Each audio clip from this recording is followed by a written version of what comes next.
I saw this video. I want to share it with you guys. More proof over and over that God is real. This is awesome. Watch this video. Yes, God is real, because he teleported an angel into a gas station bathroom to save my life. And I was driving home to Missouri for Christmas. And when I stopped at a gas station in Alabama, I went in to use the bathroom. I sit down to do my business and the faucet turns on. Nobody opened that door. That door did not open. This person appeared in this bathroom.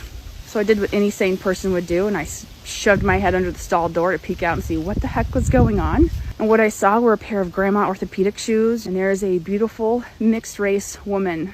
She's a grandma, and she has the brightest, most piercing green eyes I have ever seen in my entire life. She says to me, "Young lady, where are you going?" I said, "I'm going home to Missouri to see my family for Christmas." We chatted a minute. I said goodbye, because at this point I'm still freaking out. And she says, "Young lady, I need you to hear me. If you hear anything wrong with your car, you need to pull over immediately. Do you hear me?" I said, "Yeah, okay." She's like, "No, I need you to hear me. If you hear anything go wrong with your car, you need to stop and pull over. Do you understand?" I said, "I understand." I backed out through the door, and I swear to God, I stood there, and that door swung back in, and she was gone. And I stood there for 2 minutes just staring at that door, thinking, what just happened? God is working behind the scenes on your behalf. And I know that when you are in a position of doubt or of stress or struggle, it's like you want answers immediately. However, God can be working out the details on your behalf without your help, without your understanding, without your awareness that it is happening. And I've experienced this single-handedly almost 11 years ago when I gave birth to my daughter at 24 weeks. As you can imagine, it was not only a pretty trying time in my life, but a pretty traumatic experience to go into the hospital. Not sure what's wrong with me, not sure what's going on. My gynecologist thought maybe I had a kidney stone by the symptoms I was describing on the phone. And then when I get in and they run a series of tests, I am leaking amniotic fluid. I hope I pronounced that correctly. And they take me to a different hospital in another state, which is more equipped for a NICU. And my gynecologist looks me in the face and says, "You're 24 weeks. If you were my wife, I would be praying. I would have every prayer warrior I knew praying." So I end up giving birth to my baby girl at 24 weeks the next day. And if you have never had a NICU baby or a micropreemie or a NICU experience, I pray that you never have to. It is not an experience I would wish on my worst enemy. But on the NICU ward, for the hospital I was in, at least, they had a financial advisor that was basically, her office was right there, because for the first 30 days, at least from in my experience with my child, they had to test the brain, the heart, and the lungs, because those are 3 vital organs, and they needed to know the health of the baby. And so the first 30 days were absolutely imperative.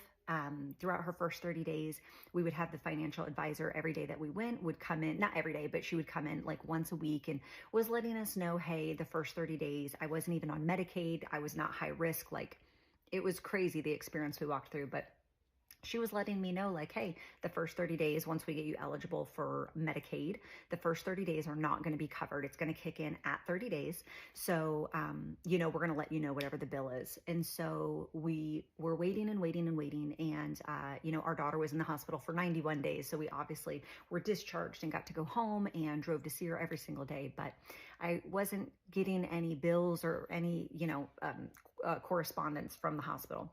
So I don't remember when it was. It was sometime around, right before the 60-day mark.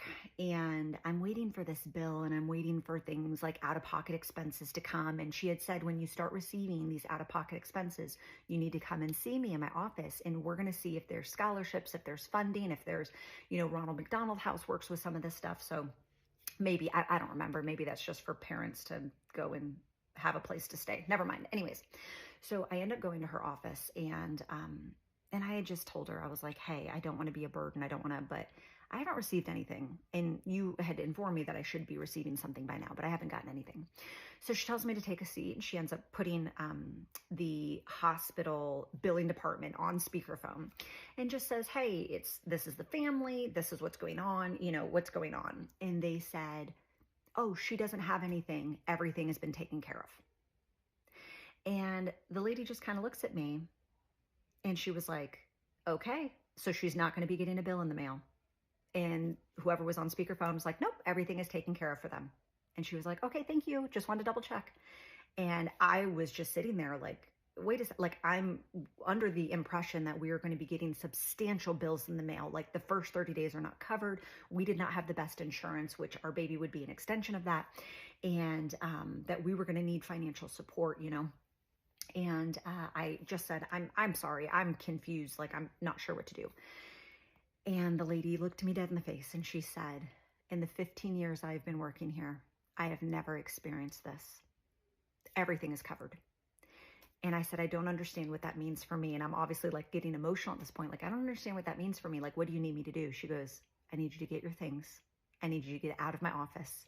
And I need you to never come back. Fast forward, our daughter is discharged at day 91. She gets to come home. And months later, we end up receiving a total printout of what the total expense from the moment we walked in to the moment we got out.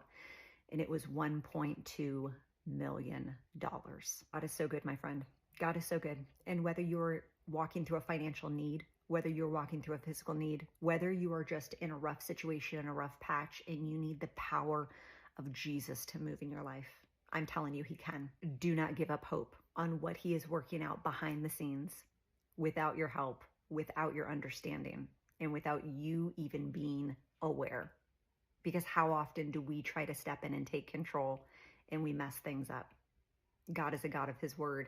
He does not make mistakes. He does not fail. He can be working everything out behind the scenes without your awareness. Just hang on.